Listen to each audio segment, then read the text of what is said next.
அனைவருக்கும் வணக்கம். பெரும்பாலான எழுத்தாளர்கள் ஆண்களின் பார்வையிலேயே காதல் கதைகளை எழுதியிருக்கிறார்கள்.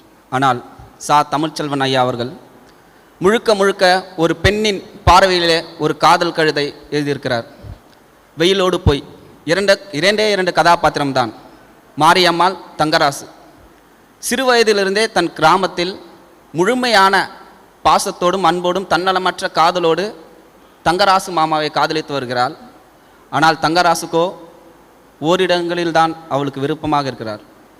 எங்கு போனாலும் கள்ளிக்காடுகளிலும் வயல்களிலும் ஆடு மேய்ப்பதிலும் இருவரும் ஒன்றாக சுற்றித் திரிகிறார்கள்.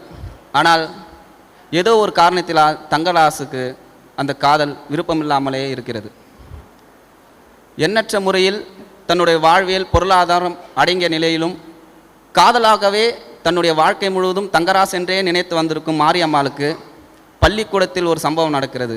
பள்ளிக்கூடத்தில் அனைவரும் உட்கார்ந்திருக்க ஆசிரியர் கேட்கிறார், படித்து முடித்துவிட்டு எல்லாரும் என்னவாக போயிருக்கிறேன் என்று. அப்பொழுதும் மாரியம்மாள் சொல்கிறாள், நான் படித்துவிட்டு தங்கராசுவின் பொண்டாதியாக மாறுவேன் என்று. பெண்ணின் ஒரு ஏக்கம், காதல், தொழில்முறை, அடக்குமுறை என்று அனைத்து வகைகளிலும் தன் காதலை வெளிப்படுத்த முடியாதவளாக மாரியம்மாள் இருந்து கொண்டே இருக்கிறாள். அனைத்து பார்வைகளும் ஆண்களின் காதல் பெரிதாகவே இருப்பதில்லை. இன்னொரு ஒன்று சொல்லப்போனால், தங்கராசு படிப்பதற்காக வெளியூருக்கு சென்று விடுவார். அவள் மாரியம்மாளுக்கு வேறொரு இடம் திருமணமாகிவிடும்.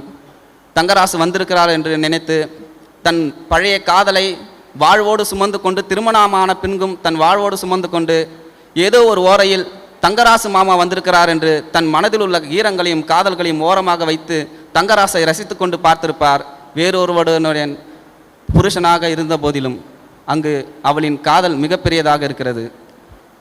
பெரும்பாலான பெண்களின் காதல் ஏக்கத்துடனும் துக்கத்துடனும், பெரும்பாலானோட பெற்றோர்களில் ஏற்கத்தக்கதாக இல்லாவிட்டாலும் தன் வாழ்நாள் முழுவதும் மாரியம்மாளின் காதல் அவளோடு கைகூடும் என்று நினைத்து கொண்டே வாழ்க்கை முழுவதும் வாழ்ந்து கொள்கிறார்.